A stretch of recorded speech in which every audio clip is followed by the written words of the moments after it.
All right, just taking another quick look at another scenario from the blue and gray Deluxe. This is the Fredericksburg scenario, which comes right after Antietam in the book. I didn't really do it because it was the next one, but I did it because I was kind of curious to see how this system would replicate Fredericksburg. And it's got some special rules to it that introduces the redoubt hex sides, which basically triple the defenders if you attack across those hex sides. I think now the pontoon bridges didn't have any special rules around them, but there were restrictions for Burnside, for the Union side.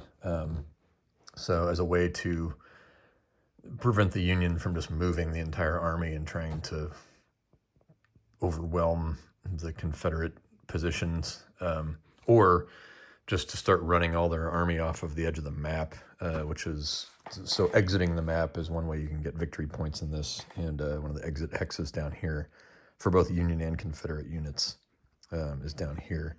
And if the Union is able to exit any units off of this space here, that will unlock the entire army. So that's one of the reasons why I ran some units down here. Some what are these, 5th Corps guys? Yeah. They had started on this side of the river, and I think I just ran them all the way around. It obviously took a long time for them to even get here. But, the Confederates, once they see the Union doing that, knowing that if the Union does, in fact, get any of these guys off the edge of the board, it will unlock everything, artillery and cavalry and stuff on the other side of the river. They obviously wanted to prevent that, so I set a bunch of Confederate units down here to block the Union crossing at these fords here. And they were able to successfully do that. I wasn't able to exit any Union units. I exited one Confederate unit off the map on the last turn. The rest of the guys didn't have quite enough movement to get there. Otherwise, I could have gotten, I think, 1 victory point per brigade I could have gotten off the map. Ultimately, it didn't end up mattering. The Union ended up winning this scenario, barely, though, because there was this kind of back and forth over this victory hex here, at beyond Marie's Heights. Marie's Heights, you can see it right there. And the Union was able to push through the Confederate position on Marie's Heights. That's the famous hill with the stone wall at the base where Burnside wrecked his army. And and this particular battle does illustrate some of the strengths and weaknesses of this particular system. So the Zocs in this system are, you can't, once you're in a Zoc, you can't leave it voluntarily. It has to happen essentially through combat, or on a night turn. If you use one of the optional rules in the book, in the rule book, you can exit Zocs on night turns, which I think makes sense. I played with that rule, so because this was a 2-day battle, so there was a night turn there. The turn 6, you can see, is shaded there on the turn track. And so I was able to kind of disengage the armies a little bit on that night turn. But by that point, I'd already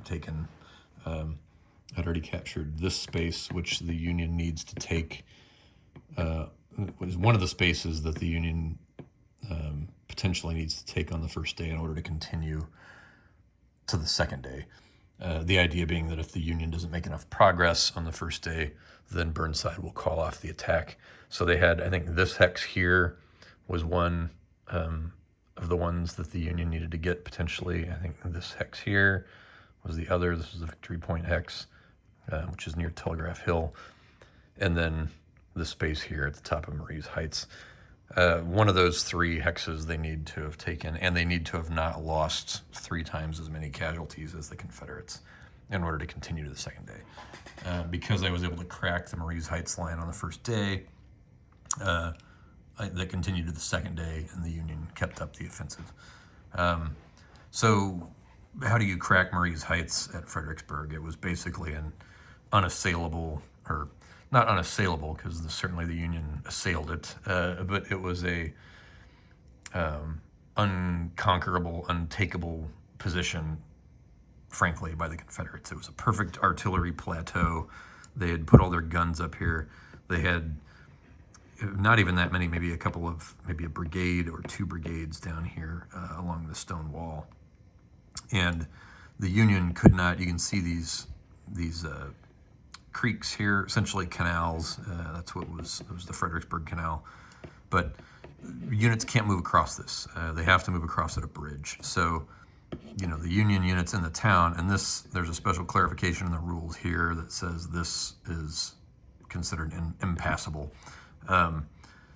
So all the Union units in Fredericksburg have to go around to this bridge or to this bridge in order to even be able to assault any of these positions along Marie's Heights. And the same thing here, like units that are over here would have to cross this bridge, come down here, cross this bridge, or assault these redoubt positions in order to try and get to the flank of Marie's Heights, because this is impassable. So it's a very difficult position. The Union has to funnel in troops. And of course, when you start with Confederates and these hexes along here, you can't, move and then get around. Because you can't move from zoc to zoc. You can't exit a zoc. So there's a zoc on this space. There's a zoc on this space. Whatever comes in here has to attack whatever's on the other side of these redoubts. So that obviously presents a challenge, because the defenders are tripled, and I think it was Cobb's brigade, and which is a 6. I think Cobb's brigade starts here, maybe, and there's maybe a 3 or 4 strength brigade that started here, but he's 18. So if you're attacking across here, and remember, if you could attack across here, hey, there's no redoubt there, so that would negate the effects of the redoubt. But you can't get anybody in this space because you can only come from here. Even if you were to go all the way around to here and try and come up, you had Confederate guys down here that locked this space down. So there's no way to get guys into any of these spaces until you've dealt with this hex and with this hex. So, however, so what do the Union do to do this? Obviously, if they're just attacking with an 8, if they can get another 8, so if you could get 2 8s, that would at least be a 1-to-1 attack, right? So, but I don't think, at the start, I don't think I had 2 8s there. These are, 5th Corps or 9th Corps? Like the 9th Corps was over here and kind of split on either side of Hazel Run. 5th Corps, I think, was on the other side of the river. 2nd Corps is what starts here. And fortunately, they had a division in the 2nd Corps. So I brought this guy up and then stacked, another 2nd Corps unit, maybe one of these guys. I don't know, it was like a 6. I don't know where all my 2nd Corps units disappeared to. Yeah, I had a couple of 6s. There was a 3, a bunch of 2nd Corps guys. So, whatever it was, I stacked enough to get at least a 1-to-1 attack. And then there, you just have to roll lucky. And so I think on the 1-to-1 table, it's split 1-to-3 is a defender retreat, 4-to-6 is attacker retreat. So I think on the first roll, I don't remember if it was the first roll or the second roll, on the first turn or second turn, that I was able to get Cobb to retreat. Now, it can be dangerous to advance your units. You have to very judiciously advance your units in this game, because you have to keep in mind adjacent units must attack each other. There's no, I don't want to attack. Now you can game that by having a single unit. Say you had a bunch of units, and this will come into play here when I talk about the back and forth for this victory point. But say you have a bunch of units here, but you don't want all of them to attack, because you don't want all of them to retreat if they lose. So you make a low odds attack with like 1 guy, And I don't remember if the basic rules allow you to split attackers, like to say, oh, just this guy's going to attack and this guy's not in the same hex. It's either in the base rules or it's an optional rule that you can not have to commit all of your units in a hex to a single attack, that you can split them or not attack as long as the unit adjacent to all these units is being attacked by somebody, then they don't all have to attack. So you want to do that in cases where if this case, and I guess I'm moving from here to here now because just this is the best example to explain this situation. But so this is a division, this Tolliver's division is on this rough space, which doubles defenders, right? So now he's at 26. Well, that means the Union has to get over 50, a 52, just to get get to the 2-to-1 level. Well, gathering enough units when you're limited, and did I even say what Burnside's restriction was? Well, I don't know if I don't remember if I did. But Burnside can only move, the Union can only move 15 units per turn. So, and they have way more than that, obviously. So you have to judiciously pick where you're gonna launch your assaults at because you can't move everybody and assault everywhere you want to. Obviously, units that are required to attack still have to attack, but you can't move more than 15 units per turn with the Union. So it was hard just to get enough guys to even make sure there was a 1-to-1 attack here, let alone getting 52 strength points worth of units just to try and get a 2-to-1 attack on this guy and dislodge him from that spot. So, but knowing that all these guys have to attack, or everybody adjacent has to attack, well, I've got this victory point space here, and I was using my big division here to occupy it. Well, I don't want, if everybody here attacks and I roll poorly, and on a 1-to-1 attack, a 4 through 6 is going to be poorly, then I don't want to end up retreating off of the space because then he can advance into it. And then, yeah, sure, I could push him out of there again next turn, but then I'm in the same boat. Everybody that's adjacent to him has to attack him, and all these guys would have had to retreat too, so that way he could advance and then retreat if I'm trying to attack him. So it became this, like, there's this back and forth here where I would advance and say, okay, good, I'm on this victory point space, but then realize, oh wait, I have to attack this guy because he's adjacent, and then I would roll poorly and all the attackers would have to retreat. So you don't want to do that. You want to keep this guy stuck here and not keep giving him the chance to advance back into this space if all of your guys retreat. So what I ended up doing was, I'd do a low odds attack and then just have the guy that attacked retreat and still keep him pinned and still have me here. Now he could, and when he's surrounded like this, like I want this space because it's 15 victory points, and that's kind of the difference between victory and defeat for the Confederates, even after being pushed off Marie's Heights. But I don't want him to be able to just have to be able to only attack this hex. If he's surrounded by this many guys, he has to attack all these guys, which puts him at like a 1-to, well, maybe not a 1-to-4, but 1-to-2, 1-to-3. It makes his odds much more difficult to try and dislodge all these surrounding units. So you have to game the system a little bit, knowing that every turn, all adjacent units must attack each other. And it's not all adjacent units must attack, but adjacent units, if there are adjacent units, there must be combat. Now, whether it's with all of those units or not is up to you. Usually it ends up being all those units because you need them to get the correct odds to be able to have a chance to win. But you can deliberately shift to lower odds if you want to. So diversionary attacks are a big thing in this. And that's, that sort of Zokolok and adjacent combat required type of rules were pretty common in the old SPI era. Older combat systems frequently used that type of system. So it's something that's less common today. Most games, especially at the tactical level, usually don't require adjacent units to fight each other. But this is basically abstracting the fact that if units are this close to each other, they're going to be shooting at each other at the very least, if not directly assaulting.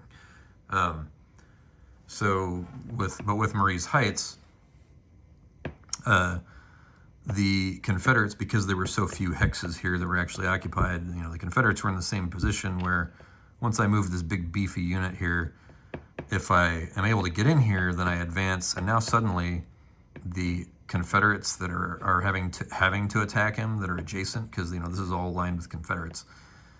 If he cracks that one hex on a 1-to-1 attack, so I get a 50-50 shot, and I made it, he advances, and now the Confederates are attacking a 30 strength unit because the rough is doubles defenders. Now, the Confederates are attacking across these redoubt hex sides, the good side, so they don't have to obviously face a tripled strength defender, but it's still double strength, 30 points. Confederates just don't have anything up there. Tolliver's here, but he starts way up, like on this side of the board. So I had to move him all the way over to try and help defend the big hole that was blown in the Marie's Heights line. But once you can get somebody across that redoubt, now you can remove the effect of the redoubt on the next attack. Because say, I think I won this combat and then failed it up here, but now, you've got Confederate units. Now, instead of an 18, it's just a 6, because I'm attacking across a non-redoubt hex side, and so you got 15 and then 8s and what, got like 30-odd points that are dropping on here, and now it just starts to unravel the whole thing like pulling a thread. So that's what happened to end up taking Marie's Heights. Now I ended up kind of going straight back, trying to get this way wasn't easy. And then I brought guys down here and I could not crack this line. So these redoubts didn't break until I think this second or third, 2 or 3 turns away, maybe 3 turns away from the end of the game, finally cracked these, and then finally cracked this one. I had to come at it. Coming across here was just not working because I didn't have another. I had this guy, and I probably should have moved him down. He starts way up here, and I probably should have moved him down much sooner in the game, but I, dithered for whatever reason, and he would have probably had a better chance of getting across one of these tripled redoubts, because these were like 4s or 5s that were in here. So he might have gotten, again, a 1-to-1. If you can get a 1-to-1 across a redoubt, that's about as good as you can hope for. But I think I dithered on bringing him across, so that was one reason why this stayed for so long, because I was really focused on trying to just smash the Confederates in Marie's Heights, which I did. That's most of the Confederate losses occurred as I started being able to get flank attacks, and get past these redoubts and start hitting guys. And then there were guys along here too, same thing. Just was able to break through at one point. And once you can get somebody on a flank and around, that will just unravel the whole thing. So up here was much more difficult. And again, because I could only move 15 units per turn, it was hard to do a massive assault here, here, here, here. And early on in the game, this 20 strength Confederate division, Early's division, shows up on like the first or second turn of the game. They show up here, coming on this spot. So trying to actually take Hamilton Crossing once this guy's in play, there's no way you're going to get a 1-to-1 attack on a 60-point defense, right? So impossible to take it from anywhere along here, but you've got to read out here, here, here. So basically you have to get around and unravel the whole line up this way to even have a chance to get Hamilton's Crossing. If you've got Early's big division there, you have the option to split Early's division up and bring it on as a bunch of smaller strength units. I was like, no, I want to put that 20 in that redoubt position that prevents anybody from getting to the Hamilton, this victory point hex, which would be worth 20 victory points to whoever was able to take it. So that locks from getting across this way, because the Zoc here, and the same thing, you can't, unless you can get somebody into this space you have no chance of getting a one-to-one attack there. So you have to end up working, knocking the Confederates out of these spaces. You got to work them out of these spaces, out of this space, because you got to be able to get onto the flank here. And then you've got, you've got double defenders in the rough terrain behind there. So it was just this is a much tougher nut to crack when you could only move, you're down to moving like 3 or 4 units because you've had to move so many guys down here to work on this part of the battlefield. So the movement restrictions are a real pain in the ass for the Union, but it is illustrative of Burnside's vague orders, especially south of Fredericksburg, where Franklin, didn't really understand and they made these little piecemeal attacks. They were able to get a breakthrough, but it was completely unsupported.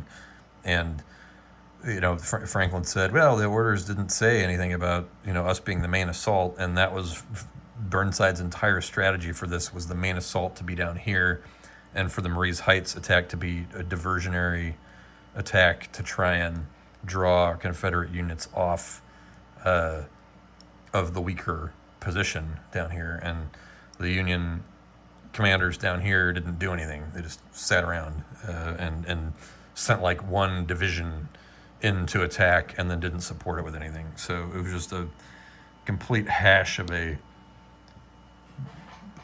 plan in terms of Burnside's clarity to his troops, and then the troops executing any level of that plan to any degree of competence just was not part of the day in this battle. And so the Union movement restrictions are intended to replicate that.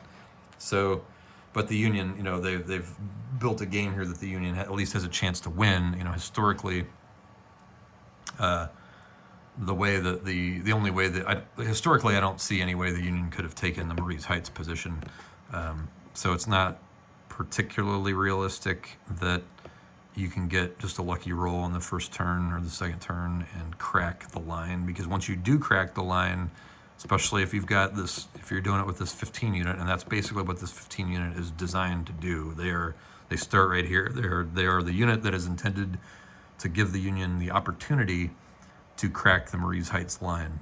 And if you do, then it, like I said, it just unravels like a thread, because you now not only are you eliminating the redoubt defenses, but remember, all the Confederate units that you've advanced next to now have to attack you on their turn, the following turn. They can't just sit here and watch you bang your head against the thing. Once you're on their line, they have to attack you.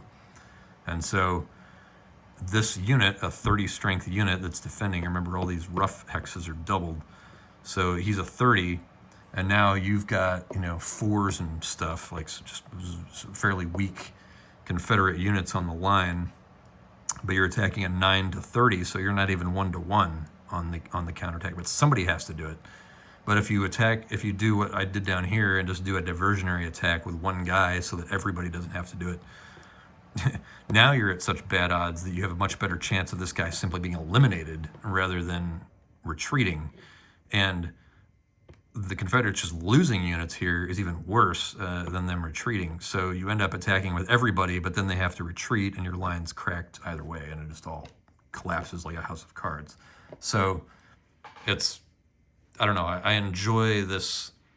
Again, this is an old school type of system, and it's very simple, but I really enjoy the thought that goes into how you conduct your assaults, how you advance after your assaults, how you marshal your guys for assaults, because you want to make sure you're bringing the right number of points. And, it turns into one of those things that I don't particularly like games where you do your CRT odds counting, where it's like, oh, you're carefully counting every single strength point to get that precise 3-to-1 assault. I kind of hate that constant math, but for some reason it's not bothering me very much in this game, because you do have to do it, and it's one of those things where, oh, you're fighting every attack before you fight every attack, and because you're having to calculate what everything's going to be before you decide to do things, and again, that's basically wargaming, but I also really don't like it in a lot of instances. It sort of sucks the fun out of the narrative building aspect of wargaming for me. So I tend to want to just kind of wing it and see some cool shit happen, and carefully calculating everything out with a calculator before you move a single unit just really wrecks that for me. But, you know, most war games, you're having to do that at least at some point during the game. But this game has somehow managed to help me enjoy it. I don't know how it's done it. Maybe it's just the simplicity of the system because I can play it so quickly. So I'm not having to do that and then calculate a bunch of other shit as well that takes forever. You know, it's like, oh, it took me 3 hours to do a single turn. Like here, you could play the whole game almost in about 3 hours. So because you can just chuck through it so quickly. The CRT is so simple. The rules are so simple. You can layer on some optional rules like I talked about in my Antietam video. This particular battle, unfortunately, did not have the leader rules. So the leader rules only, and with those leader rules, I think the advanced CRT with the shattered rules and stuff and the 3-2 odds column added, that seemed to be linked to the leader rules. So I didn't play with either of them. I used the standard CRT in this game. And there were no leaders available because they weren't designed. None were provided for this scenario. The leaders were only provided for the 4 original quad games. And this was in the second. This Fredericksburg was in the second quad, so it was never covered by the leader rules. I also didn't play with the whatever it was, exhausted. What was the term that it used for flipping? You know, if you get an attacker effectiveness, combat effectiveness. The combat effectiveness, or, you know, you flip your units and then they can no longer attack. They can defend at full strength, but they can't attack. If they've had an attack or retreat result. I didn't play with that because, again, in some of the designer notes in the optional rules section, it said that, you know, there was recommendations for which games in this set to play with the combat effectiveness rules and which ones to not play with the combat effectiveness rules. And Fredericksburg is one that said do not play with the combat effectiveness rules. My guess is it's because if you play with the combat effectiveness rules but don't play with the ability to recover combat effectiveness, the Union has no chance to win, because you're more than likely going to get an attack or retreat roll, you know, on these readouts. And if you get it with this guy, like, then he's out of commission for the rest of the game. So he can't attack for the rest of the game. So your Union attack is over before it begins. You could, especially if you're attacking with multiple units, and you get an attack or retreat, they all have to flip. And now you've had one assault on Marie's Heights and you can never assault it again. Game over. So I think that's why the rules said, you know, this one of the later moves articles or something that was summarized in this rule book as part of the optional and variant rules said, here's the games that you should not use the optional combat effectiveness rules for. And it makes sense to me to do it in this because then the Union just won't have a chance to actually win the game. So, you know, is it particularly historical that way? Not really, because again, I don't think historically the Union really had a chance to actually take the position of Marie's Heights, let alone, you know, steamroll past it like I ultimately ended up doing. Although, even though I steamrolled past it, and you can see it has eliminated a lot of Confederate units and rolled up the line here, you know, I didn't take this victory point. I was able to take this one. This was worth 8 points. And then I'd kind of built up and was running a little counterattack with the Confederates here. And the same thing with Tolliver, was sort of counterattacking with this, the dregs of what was left over here. But when I got him into this position adjacent to, and it turned into this back and forth with this victory point space, like had Tolliver and the Confederates taken this spot on the last turn, the Confederates would have won. That would have been a 15 victory point swing. And even with all of these dead units here, you know, the Union units were a little higher strength, and so that helped the Confederates start with a 4 victory point advantage. And then they get the big boost of 20 or 25 victory points for hanging on to Hamilton's Crossing. So this was, 15 plus 8 more points, so 23 points for the Union on those was enough to give them the victory, because they wouldn't have been able to get it otherwise. If the Confederates had occupied this, the 15-point swing would have been enough for the Confederates to have just eked out a victory by like 5 or 6 points. So it was important to try and counterattack with the Confederates here, because just trying to give up and reset their line somewhere else wasn't going to help them. They needed to hang on to the victory point spaces, or make a decision just to run their entire army off the board and try and exit everybody before the game ends. But by this point, I had Union units down here. I'd had some Confederate units that had blocked the Union units, but if I'd wanted to move anybody else, they would have had to get around those Union units to get off the board. So I think I could also exit some Confederate units up there. No, maybe that was only where I could exit Union units. And then there's points if the Confederates get across the river, but that wasn't happening in this game. So I don't know. Ultimately, I enjoyed it. It was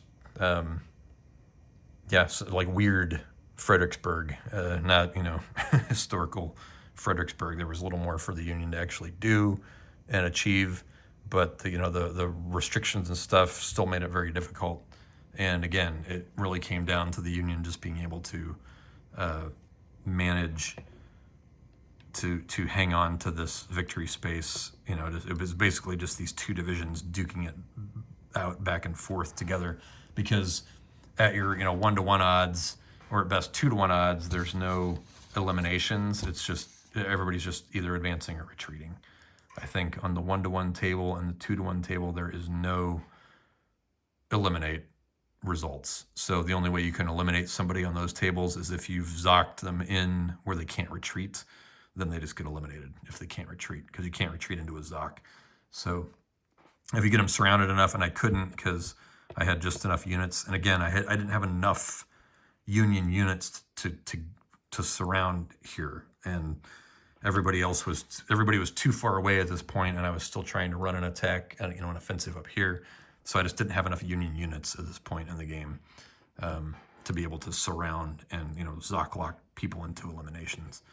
So yeah, ultimately enjoyed it. I just wanted to, and this video's run longer than I intended it to, but this will be the last one I'll do on this system. But I just wanted to talk through what turned out to be a pretty interesting combat scenario, and to explain some of the cooler aspects of this old-timey system, some of the things that I enjoyed about it particularly. So again, like in my Antietam video, I would definitely recommend checking this out. It's a very nice, and you could get the original quad games if you want to, very cheaply, I'm sure, but they won't have all of the optional and variant rules summarized into them like this package does, which is one of the nicest things about it, is having all of that optional Chrome and variant rules and all that stuff. Makes it a lot of fun. So I would check it out if you have the option.